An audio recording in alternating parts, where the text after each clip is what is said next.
바울 사도가 그레데에 디도를 남겨주는 이유를 말씀하고 그 이유에 맞는 또 일을 행하는 가운데 그 이유가 뭔가 하면 장로들을 세우게 하려 함이라고 5절에 말씀하고 있습니다. 그러면서 7절 말씀에 보면 감독은 하나님의 청지기로 그랬습니다. 하나님의 청지기로. 누구의 청지기예요? 하나님의 청지기. 여러분, 오늘 우리가 하나님 앞에 교회의 일꾼을 세울 때에 교회 일꾼들은 어떤 마음을 가져야 하느냐. 특별히 오늘 말씀에 보면 장로들에게 그리고 감독자들에게 그랬습니다. 그 장로들을 세우게 할 것을 이 디도에게 말하면서 바로 이 그레데를 떠나가는 가운데 디도를 남겨두면서 그 가운데서 이제 테카에서 장로들을 세우라고 말씀하고 있습니다. 그러면서 6절 말씀에 보면 이러한 자라야 할지니라. 그리고 7절 말씀에는 바로 이 감독은 하나님의 청지기로서 그랬습니다. 우리가 이 장로라고 말할 때에는 지금 우리 교회의 장로님 같은 장로님들을 일컫고 또 한편으로는 치리와 말씀을 선포하는 목사님들을 일컫고 또 여기서 말하는 감독이라고 말하는 것도 같은 의미를 가지고 있습니다. 그래서 우리 장로교회에서는 이제 어떤 노회를 하면서 뭐 노회장이나 이렇게 말하고 감독은 또 감리교는 연회를 말하면서 감독을 말합니다. 그래서 어느 것이 대의정치고 옳으냐 하는 것은 교단마다 내세우는 주장이 다르기 때문에 어느 명칭이 옳다 그러다 지금 그것을 오늘 저녁에 말씀하지 않고 그 갖고 있는 직분, 그 직분자가 어떻게 행해야 될 것을 말씀하고 있는 내용입니다. 그래서 오늘 5절 말씀부터 이 9절까지 뿐만이 아니고 이제 그 마지막 16절까지 말씀의 내용이 그것을 말하는데 오늘 저녁에는 9절까지만 말씀을 나누려고 합니다. 그래서 오늘 말씀 가운데 그 정리를 하면서 그 감독과 장로 하나님 앞에 지도자로 세움받는 사람들은 어디에서 출발을 해야 되느냐? 하나님의 청지기로서 내가 주인이 아니라는 말입니다. 여러분 잘 들으세요. 주인의식을 갖고 하되 주인이 아니에요. 어려운 말이고 또 어렵게 우리가 행할 수밖에 없어요.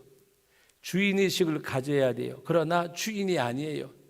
왜? 맡김을 받은 거지 내 것이 아니라고 말입니다. 맡김을 받은 거예요. 잘 맡은 바 직분을 잘 감당해야 될 의무가 있는 거예요. 다시 말하면 몫을 하는 직분이지 값을 하는 직분이 아니라고 말입니다.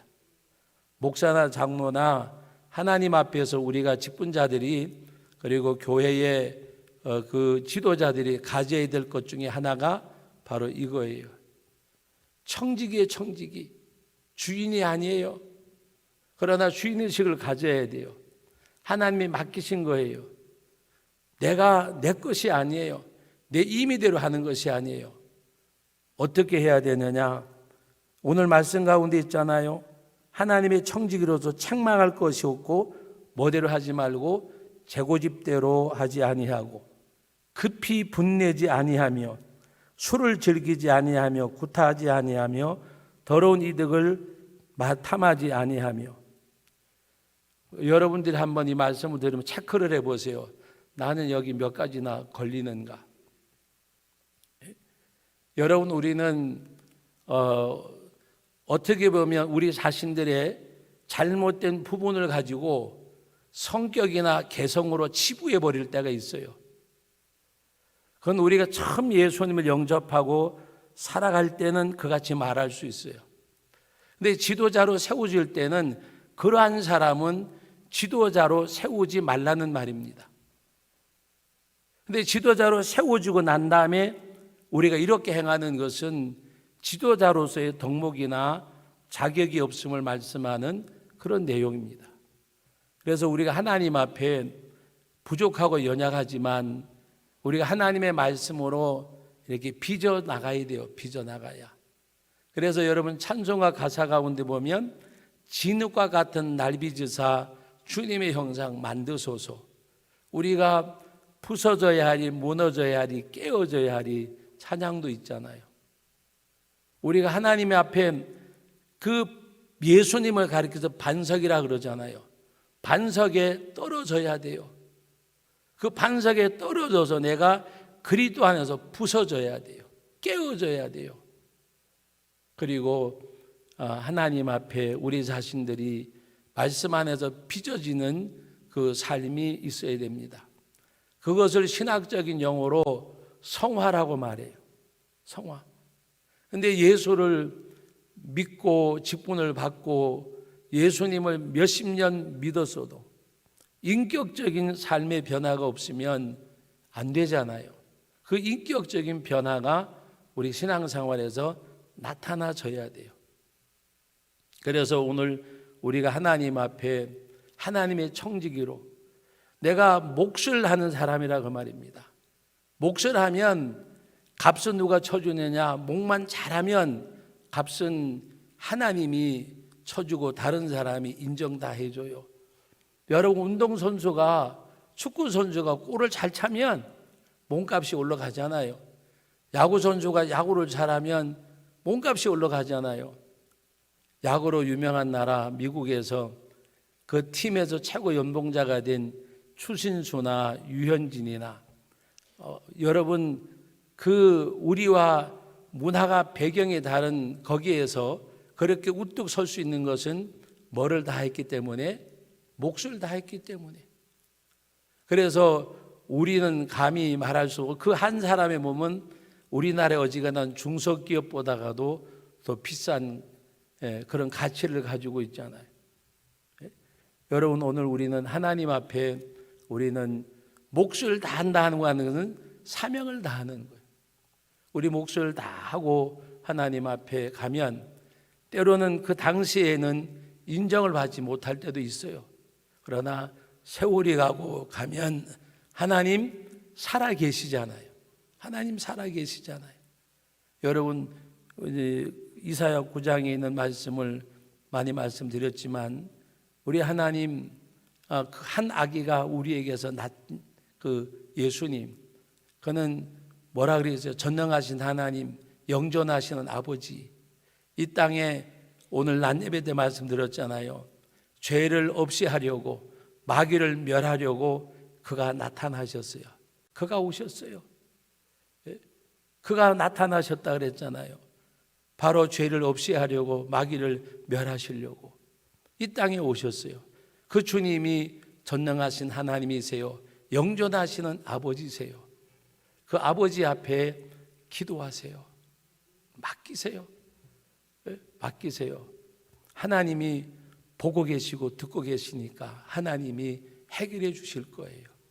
우리는 너무 조급할 때가 많아요. 그냥 막 여러 가지 속도 끓이고 분주하고 하지만 그러나 그것을 우리가 잘 참고 견디고 인내해야 돼요. 그리고 하나님 앞에 맡기고 기도해야 돼요. 왜? 하나님이 계시니까, 살아 계시니까. 전능하신 하나님, 전능하신 영존하신 아버지 보고 계시고 듣고 계시고 그 하나님이. 그러므로 우리는 살아계신 하나님, 영존하신 아버지. 여러분 예수님이 이 땅에 오심을 말씀하면서 왜 그 말씀을 하셨을까라고 생각해 보지 않으셨어요? 간단해요. 왜 영존하신 아버지, 살아계신 전능하신 하나님을 말씀하셨을까? 그분이 너희들의 역사의 주관자가 되신다는 선포예요.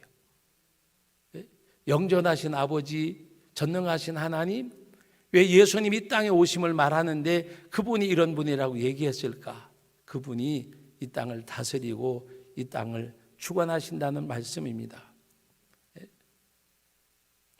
제가 설교 시간에 자주 언급을 하면서도 그 말씀을 내게 적용시킬 때에는 쉽지 않더라고요. 무슨 이야기인가 하면 참새 2마리가 한 아사론에 팔려도 하나님이 허락하셔야 돼요. 무슨 말인지 아세요? 참새 2마리가 한 아사리온, 당시 화폐 단위를 말하는데 팔려도 여러분 어떻게 우리 인생의, 나의 인생의 삶과 참새 2마리를 비교할 수 있겠어요? 근데 하나님은 참새 2마리가 팔리는 것도 하나님이 허락하셔야 된대요. 이 말씀이 참 엄중한 말씀이에요. 내가 사람들에게 때는 멸시받고 뭐 이렇게 욕을 먹고 짓밟히고 당하고 인격적으로 무시를 당하고 어떤 어려움을 당해도 우리는 그것을 행하는 사람하고 해결하려고 하면 안 돼요. 하나님 앞에 기도해야 돼요. 왜? 하나님이 허락하셔야 되기 때문에.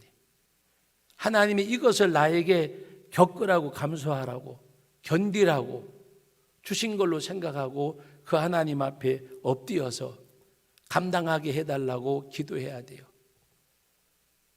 그 대상자를 정죄하거나 비방하거나 비판하는 것은 하나님의 말씀을 거스리는 거예요. 하나님 앞에 기도하고, 그리고 하나님이 여러분 우리 찬송도 부르잖아요. 원수 갚는 것이 내게 있지 않고 여호와께 있다고 고백하잖아요. 그것은 뭐를 말하는가 하면 뭐 원수 갚고 뭐 이걸 말하는 게 아니에요. 역사의 주관자는 하나님이심을 우리 입술로 선포하는 거예요. 하나님, 이 모든 것의 주관자는 하나님이심을 선포하는 거예요. 그거지 뭐 그거 어떤 다른 의미가 아니라 바로 전능하신 하나님, 영존하신 아버지, 그분이 나를 이 땅에 오셔서 죄를 멸하시고 나를 마귀를 멸하시고 바로 하나님이 나를 죄의 가운데서 건지시는 그 역사. 우리는 뭐를 바라요?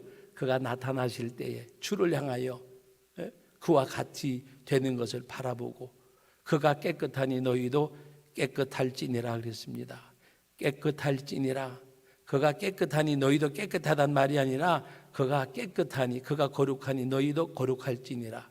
우리 자신을 날마다 정결케 하고 깨끗게 하려고 노력해야 돼요. 죄에서, 이 땅의 모든 것 가운데서 하나님 앞에 정결함을 잃지 아니하는 그런 성도, 그 앞에 갈 때까지 점도 없고 흠도 없이 나타나기를 원하노라고 바울 사도가 우리 디모데 전후서를 보면서, 데살로니가 전후서부터 또 디모데 전후서를 보면서 그 말씀을 많이 봤잖아요. 또 베드로 전후서를 통해서 그가 나타나실 때까지, 그 앞에 설 때까지 점도 없고 흠도 없이 온전히 보존되기를 원하노라. 바로 그것이 하나님 앞에서 우리가 가져야 될 거예요. 하나님 앞에 우리가 흠도 없이 점도 없이 정말 주님의 보혈로 정결함을 받았는데 하나님 앞에 그의 깨끗하신 것 같이 깨끗할지니라. 그의 거룩하심처럼 너희도 거룩할지니라.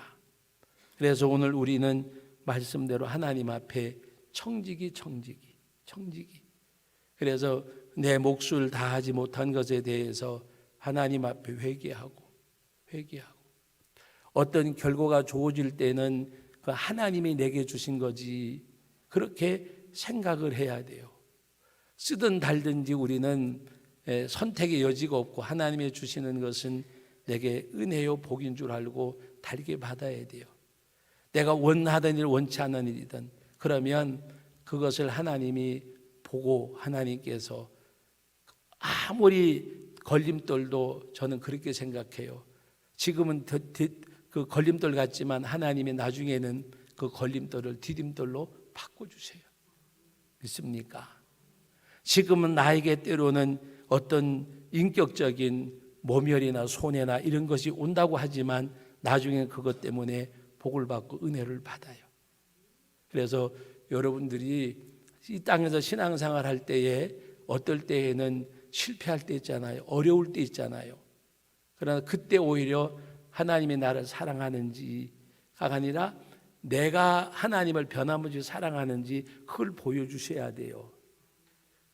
어떤 분이 지난 목요일인가 같이 만나 이야기하는데 목사님 너무 어렵대요. 그러면서 하시는 말씀이 하나님은 나를 사랑하시는지. 그래서 제가 역으로 이야기했어요. 지금처럼 어렵고 힘들지만 이 중에 내가 주님을 사랑하는지, 하나님이 날 사랑하는지 묻고 싶지 말고 내가 정말 이 상황 속에서도 주님을 사랑하는지, 욥처럼 모든 것 다 잊어버렸는데, 자녀까지 죽었는데, 집까지 무너졌는데, 가진 거라고는 없는데 그 하나님 앞에 무릎 꿇고 머리를 물고 무릎 꿇고 하나님께 예배하였더라. 하나님 나를 사랑하십니까? 라고 묻기 전에 내가 하나님을 사랑하는지 나에게 물어봐야 돼요. 나에게 물어봐야 돼요. 그리고 하나님 나를 사랑해달라고 말하기 전에 하나님 이 상황 가운데서도 당신을 사랑하는 내 마음이 변치 않게 하여 주옵소서. 그 주님을 뜨겁게 사랑하려고 애를 써야 돼요. 애를 써야. 우리 가끔가다 그런 말 하잖아요. 누구 이렇게 경제적인 거래하다가 돈 잃고 사람 잃고. 여러분 고난을 당하면서 고난 가운데서도 주님마저 잃어버리면 억울하잖아요. 예? 그렇게 생각 안 하세요? 우리가 어떤 어려움을 당할 때 어려움 때문에 주님마저 내가 멀리 한다면 더 손해잖아요. 오히려 이 풍랑이 나여 더 빨리 갑니다. 고난이 주님을 향하게 하시고 시련이 주님을 바라보게 할 때에는 고난과 시련이 우리들에게 감사로 바꾸어져야 돼요. 여러 가지 시련으로 고난으로 어려움이 하나님 앞에 기도하는 가운데 은혜로 바꿔주셔야 돼요. 이 고난을 통해서 시련을 통해서 하나님 참 욕심장이 같으신 분이다. 저는 가끔 가다가 혼자서 독백할 때 그렇게 할 때가 있어요. 하나님 너무 뭔가 이렇게, 그러면서도 한편으로 감사해요. 하나님 나에게 기대하시는 것은 내가 감사할 일이잖아요. 하나님이 그 가운데서도 내가 당신을 사랑해 주시길 원하는 것은 고맙고 감사한 일이잖아요. 하나님 앞에 감사함으로 나갈 수 있는 것. 오늘 저와 여러분들은 하나님 나를 사랑하시냐고 묻기 전에 나는 그 하나님 사랑하는가? 고난과 시련의 아픔 때문에 주님을 잊어버리는 사람이 아니라 고난과 아픔 때문에 더 주님을 향하게 하고 그 주님을 더 찾고 간구하는 것. 여러분, 육적인 원리가 영적인 원리에 반하는 것보다가 육적인 원리가 영적인 원리에 가까이 가는 게 더 많아요. 여러분, 아이가 엄마가 안 보이면 엄마 찾잖아요. 하나님이 안 보이시면 하나님 찾아야 되잖아요. 하나님 없는 삶을 언제까지 사시려고 하세요? 하나님 찾아야 되잖아요. 배가 고프면 우리가 양식을 먹어야 되잖아요. 여러분, 하나님의 말씀을 듣는 것 외에 얼마나 읽으세요? 얼마나 들으세요? 얼마나 듣고 들으시냐고요. 한 번은 신학생들 세미나를 갔어요. 다 눈을 감아보라 그랬어요. 하루에 30분 이상, 1시간 말고 3시간 말고 하루 30분 이상 기도하는 우리 분 계시면 손 들어보세요. 그래서 꽤 있더라고요. 그리고 한번 제가 이제 여러 가지 이야기하는 가운데 말씀을 읽고 듣고 하는 시간이 30분 되는 분 손 들어보세요. 그랬더니 하여튼 뭐 그냥 몇 분의 몇이라고 말할 수 없을 정도로 극히 작아요. 그래서 제가 그 소리 했어요. 말씀을 전하고 가르치는 우리가 말씀에 굶주림이 없으면 어떻게 되겠냐고.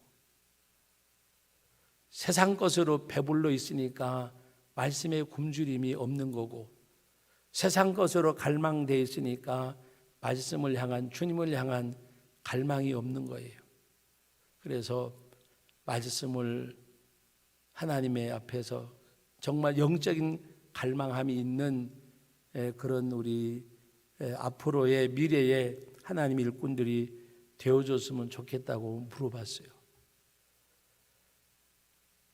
제가 우리 노회에서만 30년이 넘었어요. 고시보러 오는 목사 후보생들 또 장로의 그 후보들 시험 칠 때 가장 물어보면 거북해 하는 게 성경 몇 번 보셨냐고 물어보면 목사 후보생 가운데 2번도 안 읽어본 사람이 있더라고요. 교회 최고 지도자가 되겠다고 하는 장로가 되겠다고 한 분 가운데 평생 예수 믿은 성경 몇 번 봤냐고 물어봤어요. 그랬더니 몇 번 봤다고 자신 있게 말하는 분들 30년 동안에 몇 사람 만나보지 못한 것 같아요. 여러분, 오늘 우리가 하나님의 말씀이 정말 말씀을 읽고 들으셔야 돼요. 그리고 듣는 것보다가 이 말씀을 읽어야 돼요. 읽어야 돼요.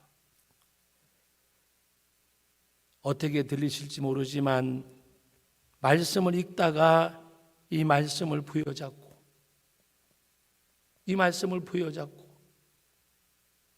정말 하나님 앞에 예배당이 되었든지 서재가 되었든지 집이 되었든지 이 말씀을 가슴에 부여잡고 굴러보신 적이 있나요? 아니면 이 말씀 앞에 무릎 꿇고 회개한 적이 그런 영적인 체험이 있나요? 부흥회 때 설교 드릴 때 그거 말고요.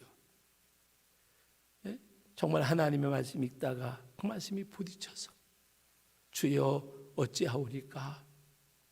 그 하나님 앞에 무릎 꿇고 기도하고 그리고 그 말씀 앞에 나 자신이 깨어지고 그 말씀으로 빚어지는 그런 삶. 오늘 구체적으로 여러 가지 얘기 안 할게요. 정말 하나님 앞에 다른 거 없어요. 정말 예수 잘 믿다 가셔야 돼요. 예? 목사 뭐라고 이야기할까요? 예? 목회자나 어떤 우리 교회의 장로님과 직분자나 하나님이 너 뭐 하다 왔냐고 물으시지 않으세요. 뭐 하다가 왔냐고 안 물으신다니까요. 어떻게 살다 왔냐고 물으세요. 어떻게 살다 왔느냐. 뭐 하다 왔냐 그러면 이병철 씨가 그 아들 이재용 씨가 뭐 하다 왔냐고 물으면 역대 대통령들이, 역대 재벌들이, 역대 과학자들이, 유명한 사람들이, 노벨상 탄 사람들이 이야기하겠죠. 그러나 하나님은 그거 묻지 않으세요. 그의 앞에 설 때 점도 없이 흠도 없이 보존되기를 원하노라. 십자가에 보혈로 씻김받은 맑은 영혼, 하나 깨끗한 심령, 그 말씀 앞에 순복하며 살다가 무릎 꿇고 하나님 앞에 기도하다가 제가 아는 많은 선배 목사님들 가운데 제가 가장 저렇게 하나님 앞에 갔으면 얼마나 좋을까 하고 마음에 이렇게 흠모하는 목사님 가운데 박내성 목사님이라고 계세요. 그 목사님하고 이름이 거의 비슷한 분이 제일감리교에 오셨을 때 그분은 박내수고 제가 가는 박내석인데 그 목사님이 성남의 교회 집회하러 갔다가 새벽 예배 인도하시고 통성기도 시키시고 강단에 기도하시면서 이렇게 의자에 앉지 않고 그 전에 신발 안 신고 올라갔잖아요. 그러니까 그냥 무릎 꿇고 이리 엎드려 기도하다가 돌아가셨어요. 목사님이 새벽 예배 마치고 기도하면 나오시겠지 하고 담임 목사님이 기다려도 안 나오시는 거예요. 그러니까 주무시는가 보다. 그래가지고 피곤하시니까 엎드려 기도하다가 가서 흔드니까 돌아가셨어요. 얼마나 멋있어요. 강단에서 건강하게 설교하다가 그리고 엎드려서 기도하시다가 소천하 부름받아 가셨어요. 멋있잖아요. 그래서 그분 돌아가셨을 때 그때 저는 이제 그냥 햇병아리 전도사 때였는데 가서 이렇게 보면서 그 생각을 했어요. 신학교 와서 교수 가르치시기도 하셨는데 우리 저 박 교수님처럼 박 목사님처럼 살다 가면 행복하겠다. 70세 거의 가까이 되셔가지고 그렇게 소천하셨어요. 여러분 하나님 앞에 어떻게 살다 왔냐고 물으시지 뭐 하다 왔냐고 안 물으세요. 안 물으세요. 정말 하나님 앞에 우리가 예수님 잘 믿다가 흠도 점도 없이 보존되어지고 또 오늘 이 5절부터 9절까지 말씀에 있는 내용대로 우리는 하나님 앞에 마지막으로 제가 한 가지만 말씀드리는데 9절 말씀 다 같이 읽어봅니다.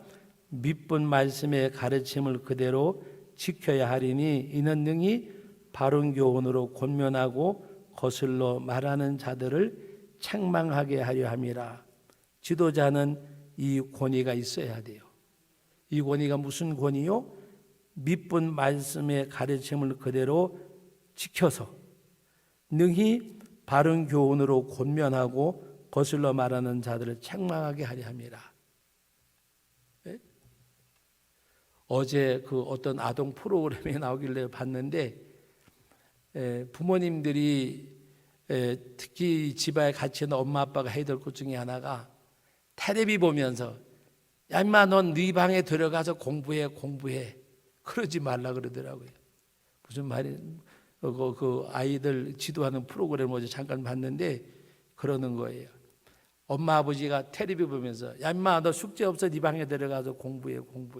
그래서 아이가 들어가면서 그냥 이렇게 만화로 만든 건데 엄마 아빠는 텔레비 보면서 나보고 공부하래. 그 아이가 들어가서 공부를 하는 게 아니라 이제 다른 것 하고 있는 거예요. 그러면서 엄마 아빠는 TV 보고 앉아 있으면서 너는 네 방에 들어가서 공부하라고. 여러분 오늘 우리가 자녀들을 앉혀놓고도 믿음의 후진들을 앉혀놓고도 권면하고 책망할 수 있어야 돼요. 그런데 그냥 나오는 것이 아니라 그 가르침과 책망함 속에 순종할 수 있는 그 영적인 권위가 어디서 나오느냐? 말씀을 가르치고 그대로 지켜야 하리니 그랬습니다. 그래서 우리가 먼저 하나님 앞에 잘 믿어야. 저는 목사고 아들들이 목사잖아요. 그래서 만나면 그냥 여러 가지 사역 이야기하는 거 너무 좋아요. 대화가 통하는 게 있어서. 근데 항상 제가 두려운 게 있어요. 뭔가 하면 제가 어떻게 행하는 거. 예를 들어서 집에서 같이 이야기할 때도 어떤 불만이나 교회에 대한 불만이나 어떤 사람에 대한 판단 같은 거 잘못하면 안 되잖아요. 그래서 제가 우리 아이들하고 있으면 절대적으로 지키려 하는 것이 있어요. 목회적인 이야기 하되 교회적인 이야기는 안 하고 사역적인 이야기는 하되 우리의 믿음의 선진들 이야기는 하더라도 내 사역이나 어떤 그런 것은 말하지 말자. 왜 아이들에게 앞으로 주의 일을 해야 될 시간이 많은 우리 아이들에게 잘못된 모습을 보여주면 안 되잖아요. 예를 들어서 아이들 그들도 목회하니까 와가지고 이렇게 어떨 때는 담임 목사님 숭을 보는 게 아니라 담임 목사님에 대해서 이야기할 때도 있고 교회에 대해서도 이야기할 때도 있고 또 교회 장로님들이나 어떤 그에 대해서도 얘기하고 물어볼 때가 있어요. 그래서 제가 가끔 가다가 그래요. 안 좋은 거는 하나님께서 이렇게 하지 말라고 보여주는 거고 좋은 것은 하나님이 그렇게 하라고 보여주는 거니까 궁금해서 묻더라도 아빠한테는 묻지 말고 얘기 안 하면 좋겠다. 그리고 만날 때 뭔가 어떤 책을 봤는데 아버지 이 책이 너무 좋아요, 한번 보세요라고 권해줄 수 있고, 나도 어떤 책을 봤는데 이 책을 봤으면 좋겠더라, 책을 사서 몇 월 며칠 날 아빠가 해서 사인해서 주고, 그게 좋잖아요. 앉아가지고 무슨 상담하는 것처럼 이야기하고 뭐 그렇게 이야기하면 그 목회, 앞으로 목회하는 애 무슨 좋은 영향력이 가겠어요. 목회하면서 하나님 앞에 희로애락이 왜 없겠어요. 근데 그것을 들려주는 게 좋겠는가? 전 아니라고 생각을 해요. 아니라고. 그래서 언제든지 여러분 자녀들에게도 마찬가지예요. 어떤 경우라도 자녀들이 있는 자리에서 교회 얘기나 목회자 얘기나 하지 마세요. 제 얘기 하지 말라고 말하는 게 아니에요. 나중에라도 신앙에 플러스 되는 거 외에는 하시면 안 돼요. 그래서 교회에서 여러분, 우리 대개 저녁에는 직분자들이 많잖아요. 집에 가서 부부가 얘기하고 밥상머리 얘기할 때도 은혜로운 얘기는 하더라도 뭐가 어떻고 뭐가 어떻고 뭐 이렇게 그런 얘기 하면 안 돼요. 그 아이들에게 신앙적인 거룩한 영향력을 끼치려고 해야 돼요. 그리고 밑분 말씀의 가르침을 그대로 지켜야 하리니라고 이 말씀. 얼마 전에 우리 교회에서 중고등부까지 저보다가 성도께 먼저 있었던 이제 지금은 집사님이던 그때 학생이었어요. 저는 까마득하게 잊어먹었어요. 목사님이 성도교에 처음 부임해서 중고등부 수련을 갔는데 멋지게 보여주는 칼솜씨가 너무나 좋았어요. 그러는 거예요. 제가 사실은 군대에서 그 취사반에 제대할 무렵에 가가지고 이 칼질을 배웠거든요. 뭐 할 게 없으니까 무를 한 깡통 줘가지고 이제 그 제대할 무렵이니까 이제 그 뭐 제대할 때 되니까 취사반에 가서 쉬었다 가라고 한 3개월 전에 그 취사반으로 보냈어요. 거기는 점호도 없고 뭐 없어야 했던 편안하니까. 근데 할 게 없으니까 이 큰 식강에다 물을 하나 넣어가지고 물가에 나물가에 가가지고 이렇게 깍두기를 썰으라는 거예요. 근데 신기한 건요, 한 2달 썰으니까 이게 솜씨가 나오더라고요. 그래서 이 칼질을 잘해요. 혹시 김장 담글 때 필요하신 부르세가 썰어 드릴 테니까. 채도 잘 썰어요. 근데 그 이제 수련회 가가지고 칼질을 막 했는데 그러면서 처음부터 목사님이 처음 만나 수련회에서 칼질하던 그 모습부터 마지막 이제 사역을 접는 그 순간까지 옆에서 지켜볼 수 있어서 너무나 행복했습니다. 제가 그거를 받아들고요, 마음이 너무 뭉클한 거예요. 그래서 빈말이 아닐지라고 저는 생각을 해요.